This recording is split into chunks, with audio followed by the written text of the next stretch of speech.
Hello and welcome to Staying Up with Cammie and Taryn. I'm Cammie. And I'm Taryn. And every night, me and Cammie get to have a sleepover together. But every week, we invite you to join us. So thanks for staying up. Oh, that sounded really wholesome and sweet this time. Yeah, well. Sounded like you were thinking about it like, oh, it's just so nice. We do, except this morning, you didn't sleep so good. And so you were a little sad when you woke up. Normal mornings, we fell asleep on love. the couch last night. And then we moved into the bed and I couldn't fall asleep. I was up all night. And my throat started hurting me all night. It was just like a whole thing, you know? And you were tossing and turning, or what was the vibe? Tossing and turning. What'd you do all night? Well, most of it I just laid there because I was like scrolling on TikTok and I was like, well, I'm never going to fall asleep if I'm doing this. So then I put my phone down, but then I still couldn't sleep. So I went back on my phone and still couldn't sleep. So I went off. Do you think you actually didn't sleep? Like when people say like I was up all night, like do you think that? It was 4:00 and I hadn't fallen asleep. Like I hadn't fell asleep yet. It wasn't That's like I had pretty a crazy. bad night's sleep. I just like wasn't falling asleep. I'm sorry, love bug. Oh my God. I saw this girl on TikTok. This is so, well, no, it's kind of related. She like doesn't sleep for like weeks. Okay, And then she's people were not saying, okay. people were saying like, She's it's like dead. this rare condition. I forget what it's called, but like you have to fix it because you can, well, I don't want to scare you. Never mind. No, you can die. Okay. You can die from lack of sleep, not from like a night or a week or whatever, but like Yeah. very prolonged periods of time. So you Yeah. have nothing to worry about. No, that's, I mean, like, I'm a Like, little shit. scared with you saying that, but I do get it. Like, Yeah, that's like of pretty, course. Just like if you didn't drink water, if you didn't eat food. Yeah. Or if you drink need too sleep. much water, too much We're food. not going back there. We're not going back there. Hello, peeps. You are our pillow princesses, and we love you. And today we are going to be talking about, well, this is part 2 of our breakup Part situation. 2. Y'all Yeah. had a lot of questions about the breaky-uppy. I don't have socks on. Sorry. Baby, I just got so stressed don't out. give the Let me put the my slippers on. I didn't want to put them on the keeper, couch. what do we call them? We got in our last Feepies. video Feepies. so many people talking about feet again. We're like encouraging them. Anyways, Okay. continue. So we will be talking about that shortly, but as all good sleepovers do, we're just going to we catch gotta up. catch up. Oh, I was hearing some clamoring noises upstairs. We got into a little Dogs. bicker this morning. Were you Not a walking loudly on purpose, or bicker? do you think that you were bickering? What are you talking about? I mean, we got into a bicker this morning, you and I. What? Oh, about. Oh, yeah. I was like, I'm like, why are you doing? Why are you gaslighting me? I don't feel really good, so I'm like a little spacey. So I was Yeah. I have no concept of time. I was like, what are you talking about? I No, felt that you were walking. walking intensely after our bicker. No, Okay, no. that was in my head. Yeah. Isn't that so crazy that you could do that? Yeah. Well, it's so funny. At my office door, you have to slam it. And I always keep the door shut because it's always a mess in there. You have to like Yeah. slam it to shut it. Yeah. And you know this. Some things I go in and out need every to time. be slammed. But if we are even slightly having a conflict and I shut it, you're like, okay, you're slamming the doors. And I'm like, I have to. The way you made me like a little Western man. I know. Well, I didn't want to. All right, well, slamming the I doors. regretted mimicking you right away. So then I was like, let's just go weird. Or slamming the doors. Let's do damn bad. Let's do damn bad. So, yeah. So anywho. But no, I wasn't. I was trying to get stuff done. I was running around doing laundry, charging the camera. Okay, good. PBs, we had a very eventful morning. We had a bicker, and then I cried for an hour about something completely unrelated. I just feel like you've been having a little bit of a time. Yeah. It's really hard to be a creative person and have a desire to do creative things. Mm-hmm. And I think you also function really well with stability. Yes. And those two things don't go really well together. I don't get how people do it. I mean, once you... And you do this every time you change jobs. Yeah. So once you got let go from this last job, you knew you wanted to channel creative stuff, the podcast, the project you're working at. Like you have all these outlets that you want to do, but you fear lack of stability so much. Yeah. And something like not like your measure of success is like so narrow in that moment that I just feel like it makes you feel sad. But you'd love being creative. So it's like you just got to shake that. But or maybe find something to be stable in and that's not career-wise. I don't know. The situation is, as you know, I was let go, and that's fine. And it's happened before. It's not a big deal, and it's not about me.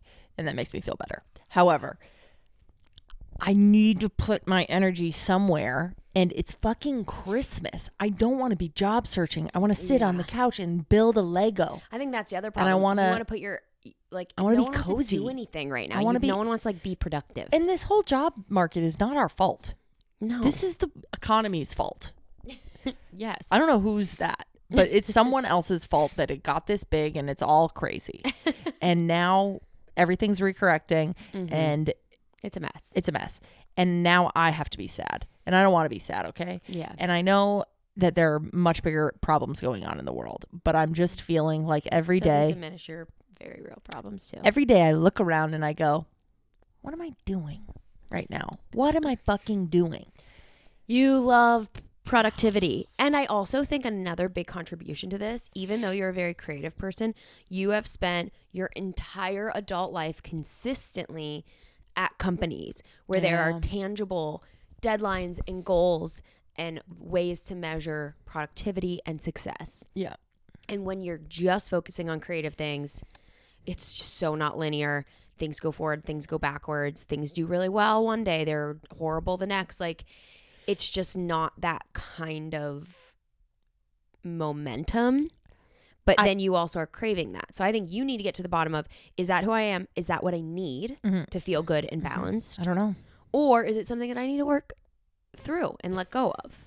I think the other piece of it that is a little like, I feel a little cucamongi is when you're working at a company, you're trying to please your boss and your customers, and that's the people that you care about. Yeah. When you are trying to do creative shit for yourself, everyone is on the list of people you're trying to please and make happy, and you're trying to see, do you like that? Do you not like that?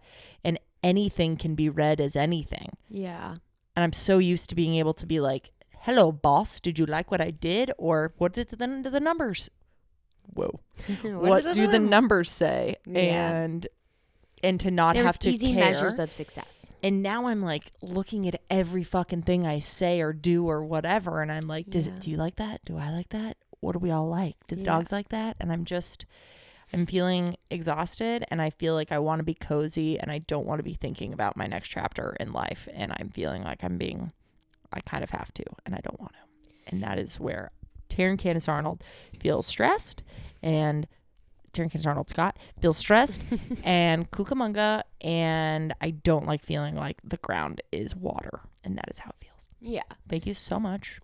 And I do think, like I told you earlier, a good practice for you could be, I told Taryn, instead of having one measure of success, like she's so used to having, like you said, your boss or whatever, and right now it's like, are people on the internet enjoying my stuff? Yeah. You need to have who even are these people? And it's like, you can't overly obsess that, but then it's also like, okay, but then how do I measure if something is quote unquote successful? And what I told you earlier was make a list of things that ahead of times you consider success. Did you enjoy doing it? Are you proud of what you put out? And like on that list will be, did people see it, consume it, enjoy it? Yeah. But that'll only be one of the things. So then instead of wrapping up your entire success in that one checkpoint, you'll be like, oh, well, it checked every other box. It didn't check that. That's okay. Or you'll be like, it checked none of the boxes. Yeah. That doesn't feel good. Or it only checked the box if people saw it and liked it. And that doesn't feel good. And you'll find your balance. I think it's just you are so used to one way of living right now because you've always been at a corporate job and measuring success in that way. And now you're switching shit up. When you talk like that, you really do sound like the money earner of our family. What? You are the breadwinner, honey. That's all right. I'd love to know where that phrase came from, the breadwinner. The breadwinner. I think it was just... How do you win the bread instead of buy the bread? It should be the bread buyer. The bread buyer. Yeah, why is it the winner? The breadwinner. Let me take a look. Huh. I'm going to look. I really love learning where terms come from. We watched May December last night. Oh, God. I cannot possibly get in a tangent of how infuriating that woman makes me feel. We'll do very quick background while Taryn looks this up. It's loosely about, because the characters are different, whatever. It's based on the story of the teacher who slept with and then had kids with and married her student who was like 13. It's foul. She was disgusting. like 32 and married her. She was 34. He was 13. I think 12. Yeah. At the time. The real people. The show, the ages were just like slightly different. She was 36. He was 13 in the show. And And then I like watched a documentary. It was an autobiography. That's what they called it. She was like being interviewed, and she's so creepy. I forgot we did that. I think I was so tired. I forgot we even watched that. You fell asleep. And then I stayed up and watched TikToks about her. And you know that scene where he finally says to her, like, I want to talk about this. Yes. Like, what if I wasn't? That was real? Kind of. There's an interview with them together. And she goes, who is in charge?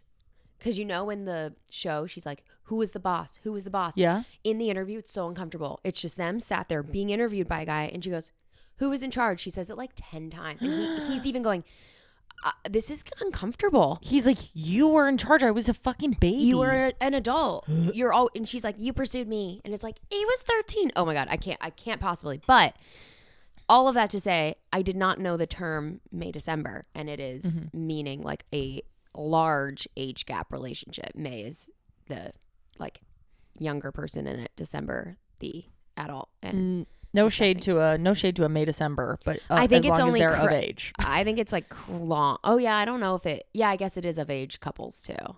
It's just like very. Some people have big stark age gaps, and that's fine. Wow, you're changing your tune. We've done a podcast on this before. Remember, we got hate because we said big age gaps are like you can't possibly be in the same place. We did say that? We did. Oh God, I love when I change my mind. Ugh, growth is achievable, everybody. Okay, I figured it out. Why is it called a breadwinner? The term is thought to have originated in the UK in the 1820s. At the time, and even today, bread is considered a staple food item. As such, a person who brought home the bulk of the money for a family. Fucking no. Duh. Bad. They're just saying that breadwinner sounds better than bread buyer. Why are they the winner? Why are we saying that you win it? You know what? People are weird. They like to say things funny. I've been looking for something to channel my energy into. This is it. I'm going to start making sure that everyone says bread buyer. I don't like the term. I don't want to use it. Not even bread. I'm not saying like switch it to buyer. I'm saying winner. I'm like, it's just gross. It's like everyone has important jobs in their household and family. And it's like, you're the breadwinner. I know, it has a negative connotation to me. Yeah, why are they different energy? I don't like that. Anywho, I did see something on the internet today that I wanted to tell you about. Oh, what'd you see? I have to get it word for word. I've been saving a lot of stuff on the internet when you're asleep at night, and I keep not having time to show you it. I saw an article called "Celeb Moms Breastfeeding." Celeb moms breastfeeding? Yes. They're like... It was front page on enews.com. And it was a gallery. I didn't click it, but it was a gallery of just celebrity moms breastfeeding. Explain to me. Is that so invasive, or are they trying to like normalize? Like I'm assuming they're they're normalizing breastfeeding. Yeah, no, I think it was like, oh yeah, look at these moms breastfeeding. I still think it's like wildly inappropriate. I think it's like first, isn't that crazy? Stop taking pictures of celebrities with their kids. That's so icky. And like they're breastfeeding, like that's awesome, but they can post a picture of that to normalize. Well, maybe you don't pretend it's on their social media. I'm still like, why are we so obsessed with women breastfeeding? Like, we all did it, not breastfed. We all, we've all had a titty in our mouth. Wow, many of us have. Some babies don't breastfeed. Some babies are not the breadwinner, the breastwinner. That's very bizarre. Isn't that weird? I need to sit on how I feel about that. You need to sit on how you feel about it? Like, I do feel it is so crazy that, like, women have to, like, at least it's getting normalized where, like, women can be at a restaurant and, like, cover themselves and whatever. And, like, I'm not saying, like, oh, you should just always have to have your titty out. If you want to, you go ahead. But it's crazy that, like, we have, like, very recently and still to this day, I think a lot of people are like, no, like, go somewhere private. And it's like, I have to keep this living being alive. Like, I'm gonna do this wherever the fuck I want to do it. And it's like, this baby could save us all. Like, and this isn't a sexual thing. My titty is like, literally just to feed the baby. Context is so powerful. Yeah. Like, imagine that was just you and me on a park bench. What? Wait, are you breastfeeding in this scenario, Taryn? I know. What are you saying? I'm saying, like, it's so funny to picture, like, a mom and their child, like, if, like, they were breastfeeding. Why is it you and me? Now I'm getting creeped out. No, then I said context matters, like, but then if it was, okay, so say someone was like, okay, there are two females on a park bench. One is sucking the other's TT. that does not give me breastfeeding a child image at all. I know, but if you just give a little more color and say one is a mom and one's a baby, then you're like, okay, that's not bad. But if you say this is adult yes, couple. Taryn, I agree. Context deeply matters. I'm feeling say it. Silly goofy. Oh, baby. We are rebranding our podcast visuals right now. Oh, I'm so excited. And we got our first delivery and we're so stoked. And we took it to the peeps, y'all, to vote and tell us what you think. Can I say y'all mobilized so fast? It was the funniest shit I've ever experienced. I was working and then Taryn was like, oh, I'm having so much fun in the Geneva chat with the peeps. So and I go in took and there's it like to- 80,000 images. I hear Taryn downstairs on Discord, like video chatting with people. I was like, what is happening right now? I put like a vote up on. So my yeah boys were saying like, you should just whenever you are launching a new thing, you should just ask people what they think if they're the people that you hope care about the thing or want to buy the thing or whatever. So it's like, I get being like, surprise, we launched new merch or whatever, but there's also some like aspect it's of like, this is our target market. Why aren't we? What do pulling the you target think? Market 100%. Yeah. So- Instead of them being like, oh, I hate that. we posted on our story and we're like, oh, what do you think? Do you like this design, this design, this design? And then I was like, I'm loving this feedback. I'm going to take it to Geneva, which Geneva's dead. Don't do it. Sorry. Like some people couldn't. Taryn's losing it. Geneva, for us, we are not investing in Geneva. We are going to get a Too new many of y'all can't chat use it soon. But in Geneva's big chat room. And I go in there and I was like, peeps, I need you. And within, I kid you not, seconds of me sending this message, it must like have alerted a bunch of people. Someone said it was like the bat symbol. People in were the like, sky. you have summoned us. Like 25, 30 people It was instantly so are funny. like chatting, giving I think feedback. they do get notifications. They're like, yes, we're here. We're It was ready. so What do you need? funny.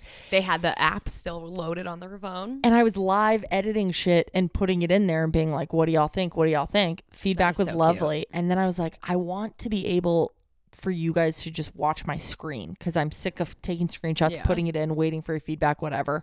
So then one PP started a freaking different chat room in Discord and we went over there and then we all talked like on voices and I shared my screen and it So was just smart. like being on a call with your homies. And I just thought, you know what? I might be sucking at life, but that was Stop cool. Honey, be nice to yourself. That's my wife you're talking about. That was cute. But the PPs are amazing. Y'all were so helpful. Yeah, thank you guys. And it really did. We couldn't put our finger on like what isn't feeling right about what the direction we were going in, and you guys just like brought it all together, got our creative juices flowing, and I got so excited about it. I'm like so stoked. It's gonna for be you great. guys. Coming in the new year. Anything, baby? Don't look at me with wide eyes like that. I can't handle the Taryn's surprise. afraid she's gonna have a mental break. Okay. What? That was mostly for you and me, Oh, and then sorry. you brought in our friends to it yesterday. Whenever I feel like super kooky, like suddenly I get really hyper, or I feel really like, what am I gonna do? I get really scared I'm gonna have a mental break, but She's not gonna have a mental break. I'm not, and I also don't want you to make any comments about people Don't that make you any know joke. that have Please, done it. please don't, dear guys. God, For me, for me, but for mostly we, for me. for you, Don't do because it. I will never come back here. Yeah, don't. For everybody involved, don't do it. And if you've had a mental break, I'm with you and I love you and I'm sorry. But don't tell us you But did. don't tell us about it. I can't. But keep that shit to yourself. And what Bottle was it up. what was so funny about that is the second I was having it, we were in a group chat with another couple and they immediately, before we said it, they were like, do you ever get so hyper you feel crazy and you start like, yeah, well, one of them I was like what? pinching the other one. Like, she's like, I just want to attack her. Like, they were just like going kooky. We were all going And you were kooky. going kooky. And I was like, what is happening? It was witching hour. It was witching hour. And it was. Is It's Verna definitely- Libra? I don't know. Maybe the Libras all got a little zing. I don't think No, she's she's a something Libra. different. Who's a Virgo? Taurus? I was thinking about this recently. Who the fuck is a Taurus? Any. Not one, huh? We must. What year are they? What month? What year are they? What month is a Taurus? I don't even know. Do they have a defining characteristic or are don't- they just I don't- kind of... I don't know a thing. Sorry to every Taurus. Isn't that listening. weird? I don't even know how to spell it. I do. Taurus. No, let But- me be proud of something. Oh, sorry. Sorry. Yes. Continue. Wow. I'm probably wrong. Yeah, I can't think of any, but I'm sure one of our friends is going to text us like, you bitch, I'm a Taurus. And I'm going to say, who are you? I'm gonna Never say, heard of you. Whose number is this? Okay. Shall we fulfill our PP's need to help with their breakups? Yeah. Oh, God. Everyone's still going through it. Mm-hmm. But you know what? After last week's episode, it's nice to see everybody helping each other. It's the cutest shit ever. And yeah. Our big takeaway from last week, if you listened, if not, go listen to that episode, is you cannot be friends with an ex right away. You have to take space. And it's so funny. All the comments on her Instagram are like people who have been through the breakup and are on their side being like, you have to do it, please. It's the only advice. And then everyone like who is going through the breakup and wants to be friends with their ex is like, what? I did not hear you. So silly.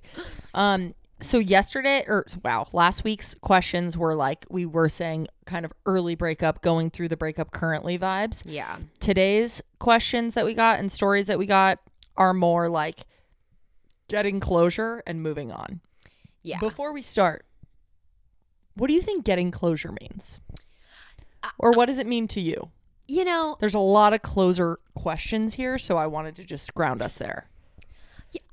I struggle with this term, and I didn't realize I did until I talk to friends and try to give them breakup advice, and they talk about wanting closure. Yeah. I kind of think it's like one of those fake ways where we're like, we just want closure, and it's a way to hang on to the ex a little bit. I think majority of the time, that's what we're doing. I think you find closure through yourself. But what do you think it is before you get to how you find it?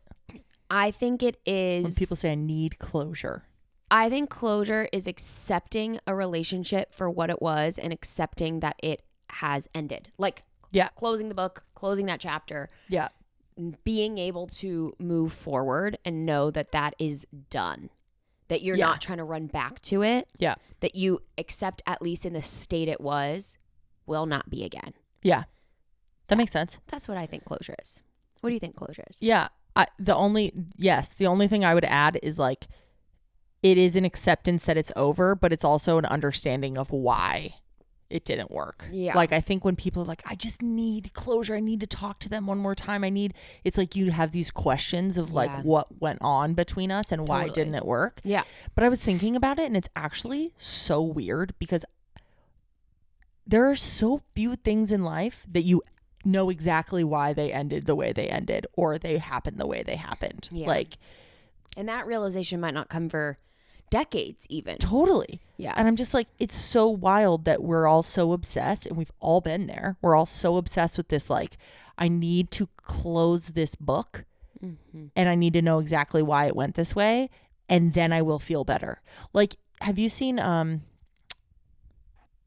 what's the Timothée Chalamet gay movie? Call Me By Your Name? Have you seen Call Me By Your Name? Yeah. You've seen the end? Yeah, I don't really remember it all. It was a long time ago. But basically, all of this drama happens. Poor guy, so sad. And then the final scene is him sobbing, staring into the fire, being like, what the fuck just happened? Yeah. Basically never got closure.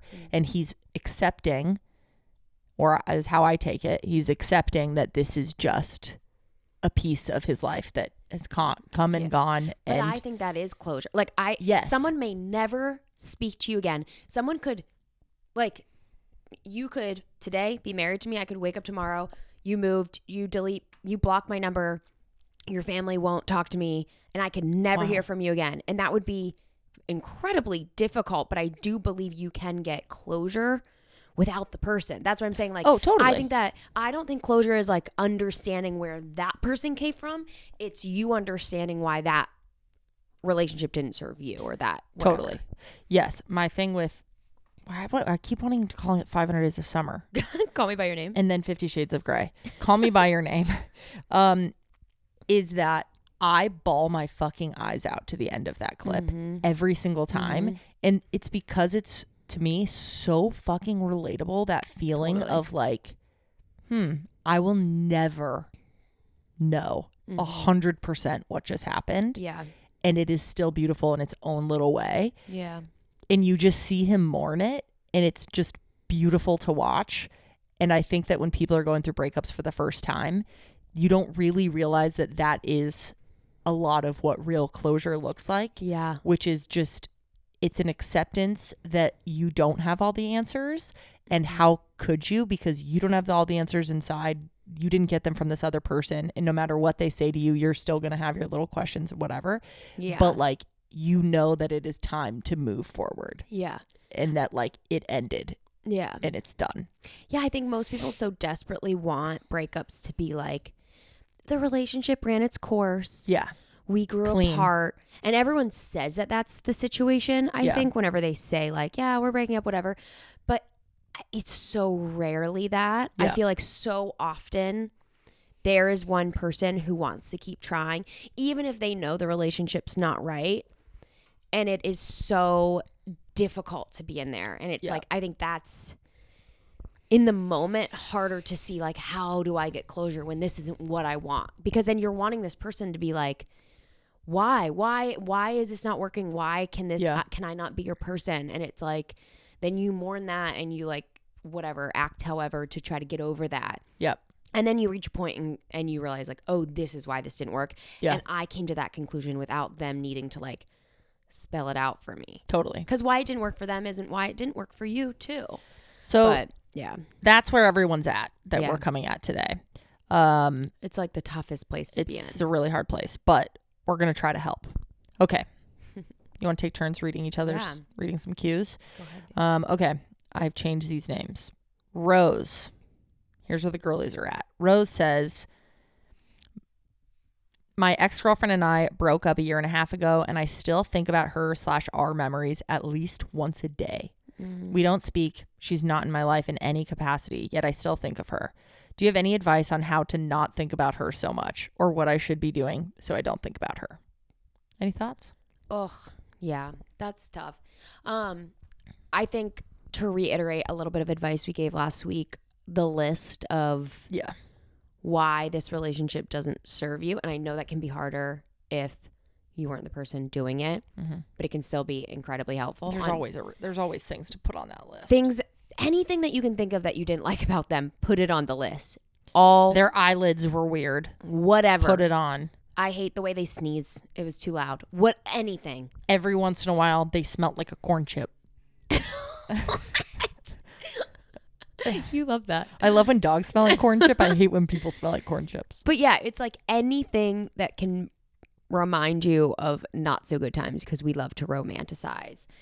And then I think you just throw yourself into things that feel good. People that feel good. Work that feels good. Hobbies that feel good. Yeah. And little by little, you'll be like, oh, it's been a day since I thought about them. And then you're like, shoot, I'm thinking about them. Oh, it's been a week. And that might take years. And I know that that's not the advice people want to hear. Like, that sucks to be like, I'm going to be thinking about this person. Yeah. But you're going to wake up one day and you're either with your family and having a good time, or you love your job, or you're with another partner and you're like, wait a minute. This is amazing. You might be with a partner and be like, why am I thinking about this person? And that might make you realize like, no, it's not my new partner. I should not be with this person. But you will little by little realize. So it's like, you can't focus on like, how do I stop the thinking? Because if you focus on how to stop something, you almost do it more. Of course. Focus on the good and what you are enjoying in your life. You know what I mean? Totally. I think also there's an aspect, I just had this like small maybe realization of like, the last time that you do, or your last version of anything, it's very hard to not think about. Like, I'm like, like on a small scale, this job that I just had. Yeah. If every day everyone is talking about work, which every day people are talking about their partners and their life and whatever. Yeah. Every day people are talking about work. The thing I'm going to be thinking about most often is the last job that I had, because it is my last connection to that last thing. So it is totally normal for your brain to just go there. It's what you do with the thought once it gets there. It's been a year. That's a long time, my guy. That's a long time, and no shame, because we've all been there. But now when you get that thought of, oh, I'm thinking about them. Oh, they used to wear that shirt. Oh, they like that movie. Try your fucking hardest to not let it mean something. Right now, you're probably thinking, this means something. This was my person. Oh, why am I so stuck on them? You're not stuck on them. This is just the last thing that happened. That's such a good point. It's don't like, add value to something that it's just because it's in your head doesn't mean it's like people think about trauma. 100%. It doesn't mean that they should repeat that trauma.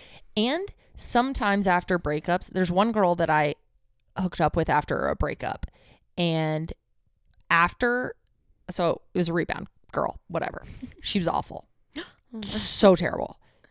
Not the type of person I would ever date. I could not stop thinking about her for so long. I was like, sometimes those situationships are like, because it's easier to make up whatever you want. It's like this elusive person too. I remember getting 2 months into this thing where I was like, why do I care so much about this stupid girl? Yeah, like I don't even like this and person. I was like, I haven't thought about my ex in so long. So I'm not saying like go get under someone to get over someone, but I am saying it does work. It's like not that bad of advice. Maybe you should, because then you'll realize like you got to replace their memories with stuff. But yeah, I think that was, I don't know that I hear people talking about that a lot. And that was such good advice, that just because you're thinking about something doesn't mean that you want that thing. It's like when it's like when you're in the car, and everyone jokes about this, when you're in the car and you're kind of like, what if I just went and you just like spun out? Exes are intrusive thoughts. It's like you don't actually want to do that, and then if you let yourself think about the fact that thought just popped up, you're gonna feel cucamonga. Yeah. So it's like, okay, that was a weird thought. Done.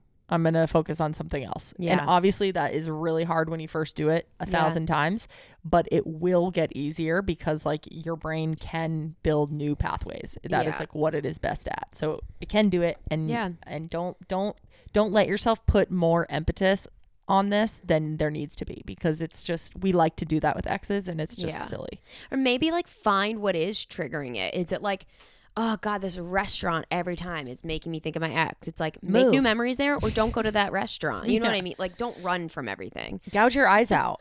Like, don't look at anything. But like, you know what I mean? You need to create importance in things that aren't your ex. You want to read the next? Your ex is no longer important. Ooh. Ruby says, is it normal to feel this way? I've recently heard that my ex has moved on. We broke up over 2 years ago, and this news felt like a punch in the gut. I since have moved on too. I have a new girlfriend, very happy and living in a new country. We have not had a lot happened for Ruby. Yeah. We have not had any contact in almost 2 years, and we don't follow each other on any socials, etc. My friends told me this news in passing, as she didn't think it would affect me. Is it normal that hearing this made me feel the way it did? Obviously, it is the reality of life that both people eventually move on, but it feels like some healed wounds have been reopened, and I don't want to have to go through the healing process again, because damn, that period in my life took its sweet time. Any advice would be appreciated. Thank you for creating such a safe space for fellow queers. Yes. Wait, did you read the last? I thought that was so funny, that last line on it. Please keep me anon. I think my ex listens. I just saw that keep me anon. I didn't want it to share anything. Yes, it's so normal. Yeah, the quick answer there is it is so deeply normal. We all are doing this. We all see a picture of our ex, or you hear something about your ex and you're like, you just get like a little shiver. And in different times in your life, the shiver is a different thing. Yeah. It's like, sometimes it's like, oh, good memories. Sometimes it's like, ugh. And it's I also feel like because they haven't spoken, and I'm not saying to speak, don't speak, and they don't follow each other on socials, that the only image you have of this person, they've kind of been mummified as your relationship with them. It's like almost if you opened your favorite book and all of a sudden the characters were like doing all this new stuff, or like a show came back and everyone's Harry dating Potter, different people, you'd be like, Harry Potter's like a tap dancer all of a sudden. You're like, what the fuck happened to Harry? What is going on? Like, this is not how I remember you. Like, I think exes become characters in our stories, especially ones that we have no contact with. Like, it's almost easier to kind of see somebody and get like, okay, they're doing new things, they're going new places, they're dating, you're seeing it, like, you're kind of desensitized. So to just have this memory of this ex who was like this person, I don't know how your relationship was, but let's just say like beautiful, wonderful, loving relationship that just ran its course, and then you see them and then they're like doing stuff with someone else, and you're like, but in my movie you only exist when you were with me, right? And that doesn't mean anything. You know what I mean? Like, totally, they're just kind of that person to you because we're all characters in everyone else's life. I think it absolutely makes sense, and you are not weird, or you are not pining for them, in trouble with your person that you're very in love with, because you feel weird when you see that. Like, that's just not how it is. We are all people that have like little connections, invisible or visible, to everything around us, and some things feel funnier than others. And an ex will, in my mind, always have, when people say I'm completely 10,000% over it, have no feelings about anything, I'm like, I can't resonate with that, because I loved that person. Like, and I feel that way about, important part of your life. Yeah. I'm just like, I will always have something, whether it is. How can you have zero feeling? Yes. Any which It doesn't way. need to be love. Yeah. It doesn't need to be like, it doesn't need to be anything, but it is certainly a little like boop in my belly or something, or like a little like flick on my head, or like there's like some level of like, that made me feel weird. Yeah. And I just think that's normal when you know someone very well and then you don't know them at all. It's just a bizarre feeling to be like, have such an intimate relationship with a person and then not. And then to see them have that intimate relationship with someone new, it's just like, ew, that's weird. You don't exist in that realm to me. An ex of mine pops up on my socials maybe once every 3 months, and I've gathered the smallest amount of information about her life at this point. And I like, in my mind, she's a completely different person. Yeah, you're like, you wouldn't have liked this. I'm like, whoa. Like, and that can feel weird because you're like, have you changed so much? Did I never know you? Yeah. Were you not yourself? Like, even the other day, I think you were like, this person just looks different to me. And it's like, do they look different, or is my memory of them just I know. different? I like asked Cam, I was like, does this look like her? And we both were kind of like, I don't know, man. Like, it just was like, it's like they become this like weird mirage. Yeah. And you're like, what are you? And I just think, that's normal. Okay. Next question. You ready? Frankie. Hi, Frankie. My ex and I broke up 4 months ago now. She initiated the breakup, and it came as a surprise to me. I felt super hurt and blindsided. My friends and family have been super supportive and have helped me go through the breakup and move forward, but I still feel a bit off. I also felt near the end that things weren't 100%, but I thought we were going to just work through those things. To me, it didn't seem just like a reason to end the relationship. But after the night of our breakup, I had told her no contact, and she seemed a bit shocked by that. And I've stuck with my gut on those things and haven't texted her either. Let's go. Frankie. I moved gyms, unfollowed her on socials. Moving gyms is strong. Yeah, well done. She insisted on being friends and that our connection was something very special and very dear to her. Confusing, I know. Oh, she didn't get to do that. Yeah, you can't insist. And always I'm like, it's always the one who does the breaking up who's like, oh, you're so it's lame. okay. And it's like, ew. But I actually was in this. Yeah. And just because you weren't. Ugh.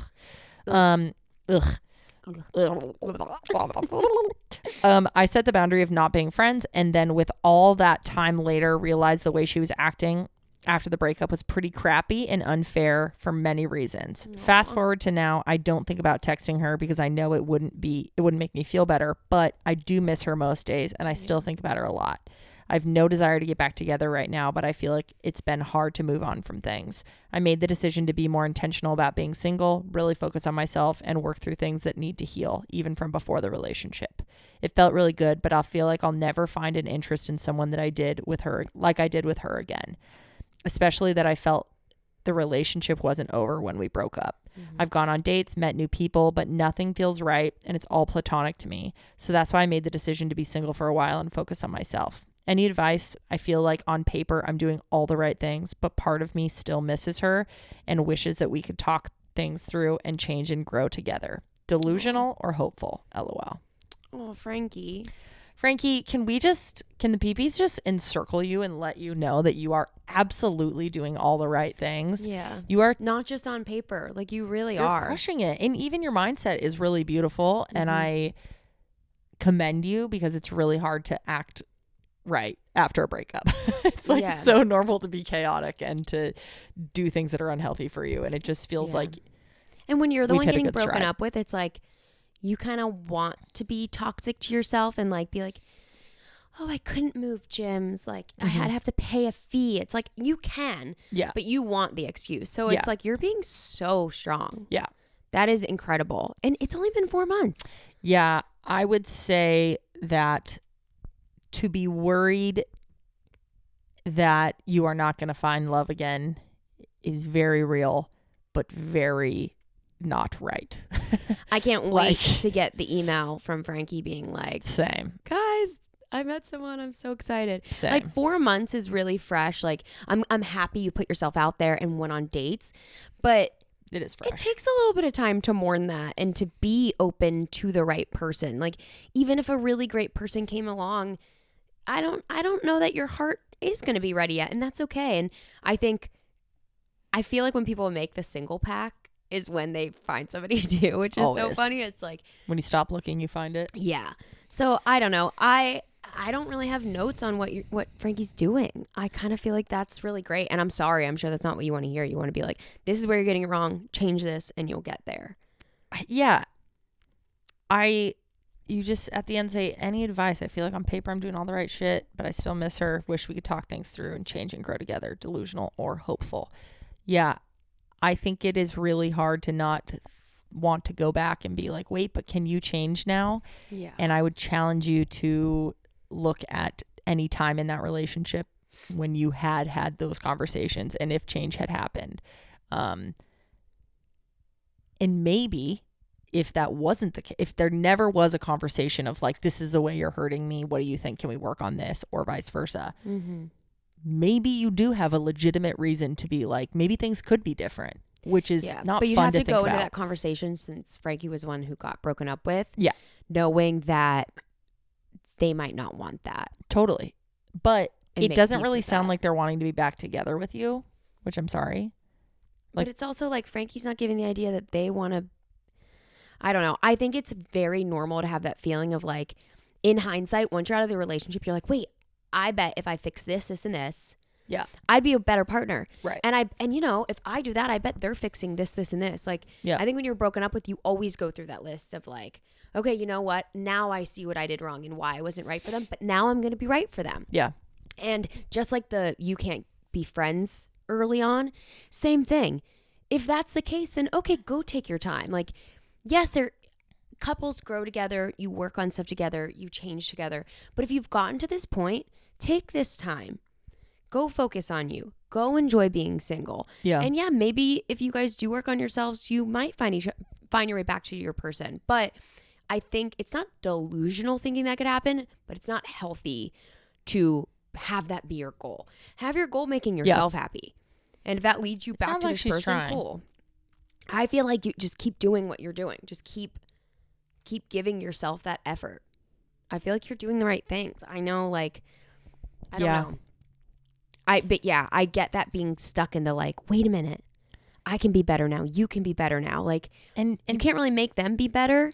She just said, like, I feel like I'm never going to find that again. And we've all been there. We all say that. And we all find it. For the most part, everybody finds it again. Everyone has said that. And you're going to find it. It's not again. It is better. You will find a new thing that makes you think about the last thing and go, ha, ha, ha. What the fuck was I thinking? Because that was not the thing that I thought it was. Yeah. And you have to kind of remind yourself, this is going to hurt. But this person broke up with you. They did not want to stay with you. They did not want to work on things with you. Yeah. And that sucks. But you don't want that. It's a really helpful reality to stick to. If they text you, you don't read into it. Be like, this person said, I want out. They don't want you the way that they You didn't deserve want to be you wanted. the way you deserve to be wanted and the way that you felt you wanted them. Mm-hmm. You were on different pages and you would tell your kid, your best friend, your sister that they deserve more. And you should also tell yourself that. So while I understand wanting to go back and be like, it could be different, but it wasn't. Yeah. I also think a healthy exercise is like, what would you say to your best friend going through this exact same thing? They read what you sent to us. Read it as, this is what my friend's going through. What are you saying to them? Because sometimes it like that little bit of change of reference is really helpful to just be like, oh, wait, you know what? I would be like, wake up. Yeah. Don't do this. Yeah. Let them go. And if they want to come back, like they should be pursuing you. They're the one that left. Like you shouldn't have to beg them to stay. You shouldn't ever have to like force somebody to stay or make them come back. No, we're all better than that. You got this. It's going to be okay. Onward. Ready for Sammy? Yeah.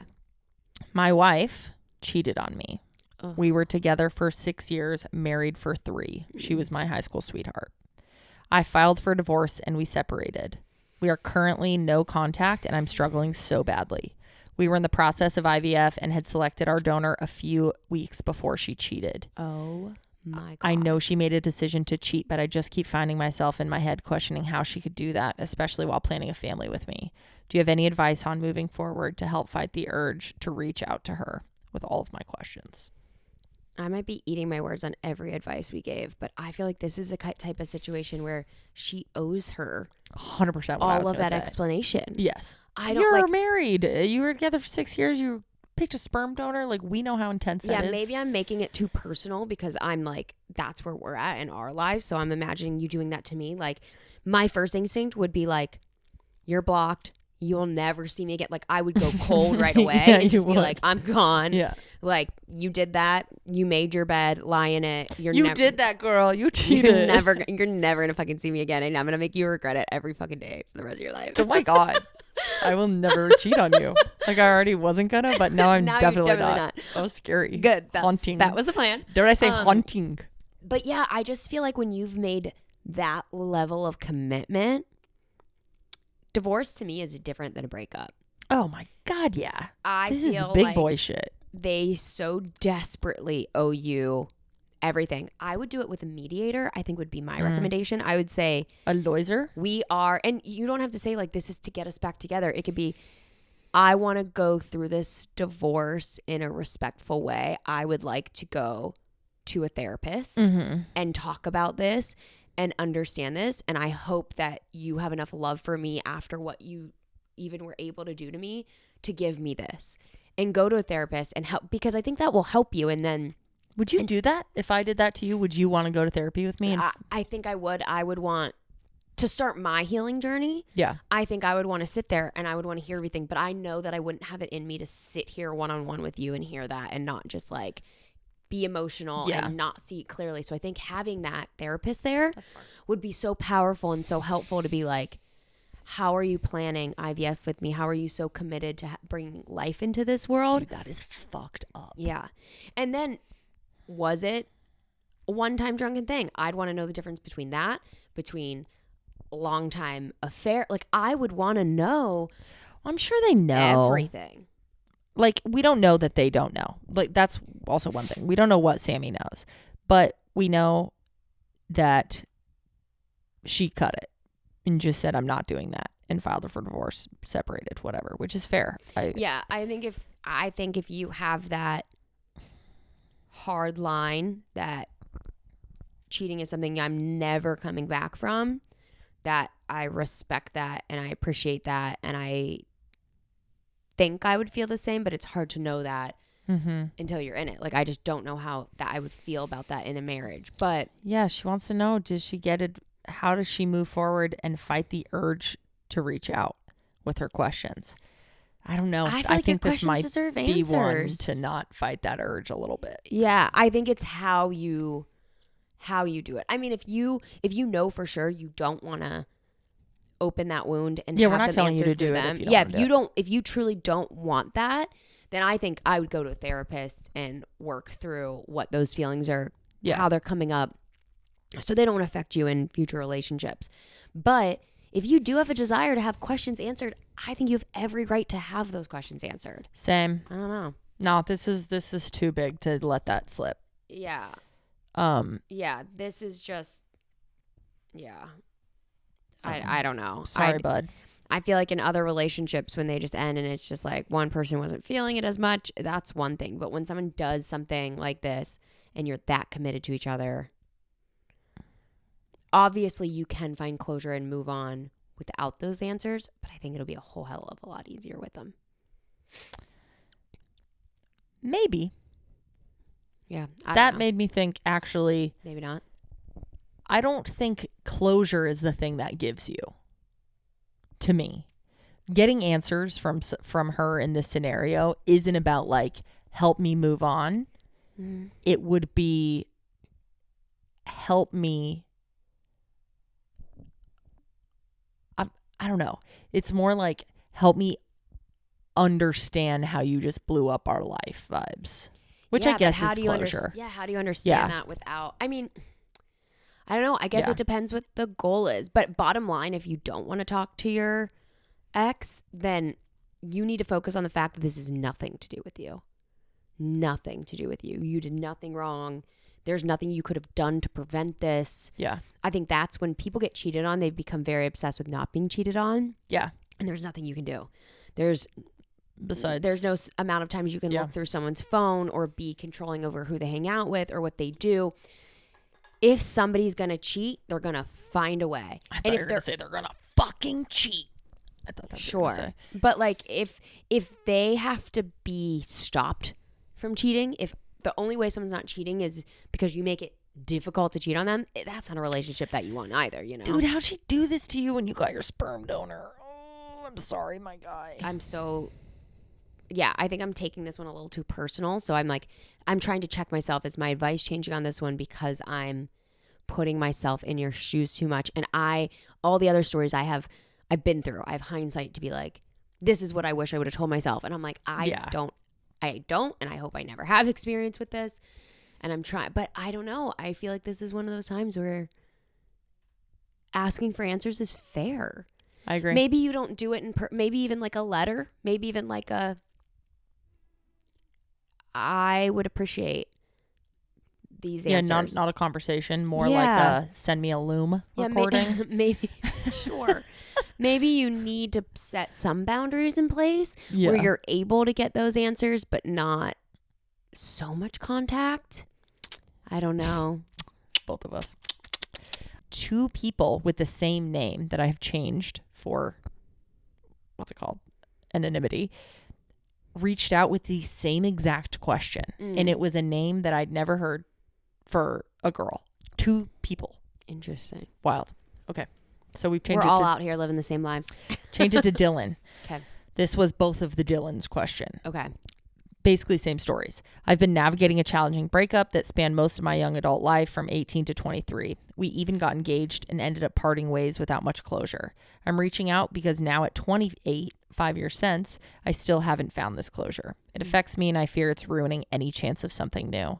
Do you believe it's ever too late to seek closure? And if not, how can one go about finding it after such a significant amount of time has passed? Yeah.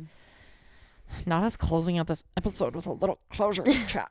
I think it brings us back to the top of the episode. Like, we're all focusing on closure has to come from the person who hurt you. Yeah. And that's just, we have to get rid of that notion because it's not true. I did a lot of Google schmoogling before this podcast episode because I was like, what the fuck is closure? And I wanted to see what advice people have for it because I think it's just a weird thing. And a lot of it is that. A lot of it is like, this is a you thing. Very unfortunately, it comes down to no matter what, if you have any semblance of feelings towards someone, no matter their answers, it's never gonna nail it for you. You're never gonna go, thank you, I can close the book and move on.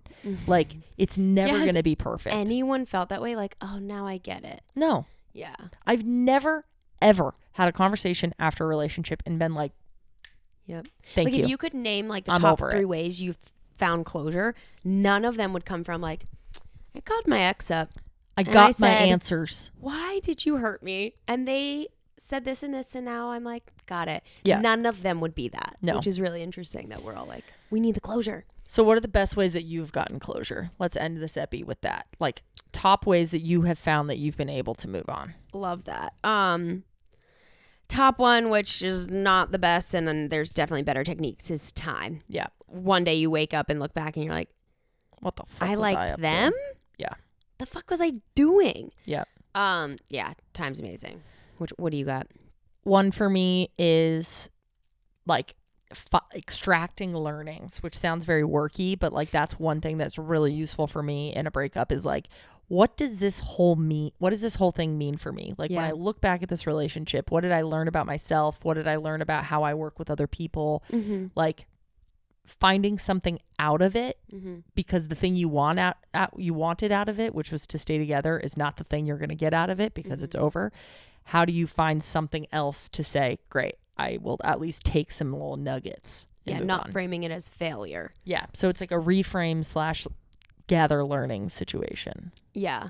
Another one of mine is taking time to think what I want in a partner, characters that are really important to me, and then realizing my ex didn't have those characteristics. It's a very easy way for closure.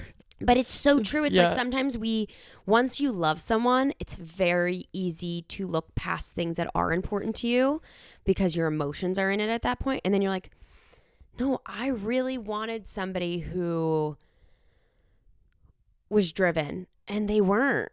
Or like whatever it may be. I wanted somebody who like really enjoys my family and they didn't like my family. Whatever it may be like, wait a minute. I didn't like these things about them. Because then you can kind of separate the emotion from the like. Yeah, that's a good point. Actual points. Yeah. Another one, and then I don't think I have more, is like two-pronged, letting yourself be really fucking sad. I think personally, for me to get over a breakup, to find real closure, I have to let myself be unconsolably sad to the point where it's like, I'll never find someone again. Like, let yourself get so dramatic that you're like, I feel wild. And if I saw myself from afar, I'd be like, sweetheart, not the vibe. Like, all you've eaten is ice cream. Like, the whole rom-com, like, I'm lost. Like, what's that? Trope. Let yourself do it. And then you'll be able to be like, this is a little silly. Like, this is a little... I'm not here, you know, I don't need to be here. Yeah.